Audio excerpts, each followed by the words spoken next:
Hi, everyone. My name is Leo, and welcome to our annual Uplift survey review for 2021.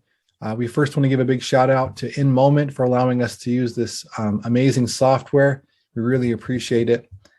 We've built a series of 10 dashboards for us to review and to analyze the data. The first video we're doing today is on the sample dashboard, and from sample all the way to feel, these first 8 dashboards are an overview of the survey. We have all the questions and the answers provided with a little bit of analysis. And then we have our 2 final, more analytical dashboards, or here, analysis and model. And so be sure to check out all those future videos. We'll be doing a total of 10 videos, 1 for each dashboard.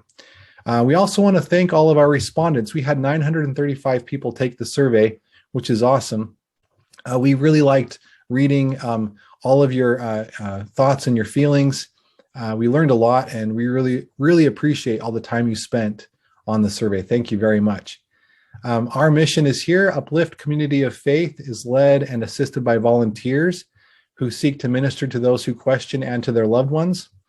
Our objective, we conduct this annual survey to better understand those who question and their unique journeys toward or away from faith. Our disclaimer, we receive no funding from and do not represent the Church of Jesus Christ of Latter-day Saints. We refer to the institution as the church throughout our presentation. Our limitations, we are amateur, not professional researchers, and we operate with 0 budget. That means that we do not receive money or funding or donations from any person or organization of any kind. We are 100% volunteer. And so please keep that in mind as you think about and even critique our work here. We are doing this for free. We don't get paid to help or try to help, I guess you could say. Google Forms was used to conduct this survey, and sampling was limited to online solicitation. Okay, so let's jump into the survey itself. We had a total of 155 questions on the survey, which, of course, you're saying, Leo, that's too long of a survey. And yeah, we asked a lot of questions. We wanted to learn a lot. And so, but not every question was presented to every respondent. There was a lot of skip logic in the survey, so people could opt out or would be redirected, bypassing certain sections based on their responses. So just keep that in mind. The first question on the survey was, what is your age? And you can see the distribution here below, the little breakdown of the different categories, the different age groups. You can see age 25 to 34. And ages 35 to 44, these 2 groups are the biggest segments that we had. And then we have our gender question here. You can see almost 40% of our sample indicating that they are female, and 60%, almost 60% identifying as male. And then we have our LGBTQ question here. You can see almost 100 people, 10.6% of our sample saying yes to that question. We want to thank all of you for sharing your voice.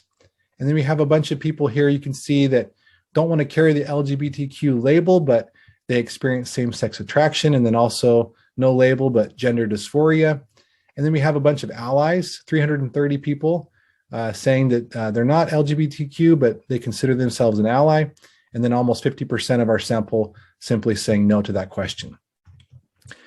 We also asked, when were you baptized into the church? You can see 83.5% of our total sample at age 8 being baptized, which would make sense.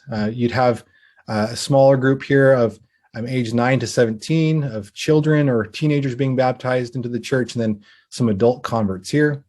We also have a question about labeling, choosing a label related to the church. Which one best describes you? And you can see our biggest category, 330 total respondents selecting Latter-day Saint as their label.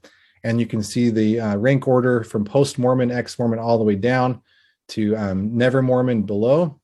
And then we had a bunch of people in other. These folks seem to want to choose multiple labels when we were only allowing them to select one, or they didn't want to be labeled. So thanks for your feedback on that question, everybody. Appreciate that. Then we ask, are you a current member of the church? So on the records of the church, and this is an important and interesting statistic to keep in mind throughout the presentation, almost 90% of our total sample saying yes to that question. Really interesting. Helps to provide context for the rest of the presentation. Okay, so then we wanted to just look at this just to provide context to this chart here, you can see that the biggest category being Latter-day Saints. But if we stack that up against the other labels, those outweigh the Latter-day Saint segment almost 2 to 1. So just to provide proper context, because just looking at this chart, you'd think that Latter-day Saints are outweighing the rest, and that just may not be true. It's just depends on, I guess, your perspective. But just to add a little color here to the analysis. Okay, so then we wanted to look at women and men and how they label themselves related to the church. So just to break down, you can see distribution of all the different labels within the women category. So the biggest category makes sense that Latter-day Saint women are the biggest, but then you can see if there's any differences between women and men. There's not much to talk about. There are a few more, relatively more progressive women versus progressive men, 14% to 8%. You have a few more non-believing men versus non-believing women, and then a few less post-Mormon women versus post-Mormon men. So just interesting, not a big deal. We wanted to look at LGBTQ persons and the allies and see kind of how they their distribution of labels looks like. And you can look at that here. I'm not going to go through every statistic, every number. Obviously, it would take forever. So if you have a question about this, if you want to pause your video and take a closer look, you surely can. Or you can email us. It's upliftcof@gmail.com. We can answer your questions and field any concerns or comments there. Our allies group here, you can see we've broken that down by the label related to the church they choose to use.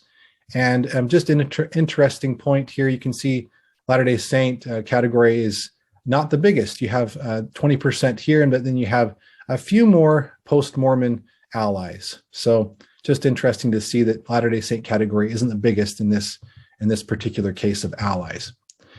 All right, how current and former members label themselves related to the church. Current members here, and then former members are down below. But current members, the breakdown, you can see Latter-day Saints being the biggest category, which makes sense. And then you have an interesting few to look at these other categories, other labels here is interesting to see. You can see Mormon, 7%, non-literal, 3%. Again, these are currently members currently on the records of the church. Unorthodox is also 3%. Progressives, 11% of the total sample. I guess the total segment of current members. Non-believing members of the church here, 10%. And then we have a bunch, this is where it gets interesting, a bunch of post-Mormon currently on the records of the church, post-Mormons here. And you can also see 6% or 49 ex-Mormons still on the records of the church. And then you even have 7 people that claim the label of anti-Mormon, and they're still members of the church. So interesting to see that. And then we have those former members down below, those who withdrew the membership, and then those the church withdrew the membership for them.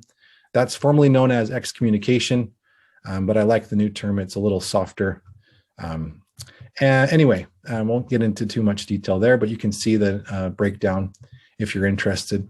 The final question in this dashboard that we're presenting is this one here from the survey.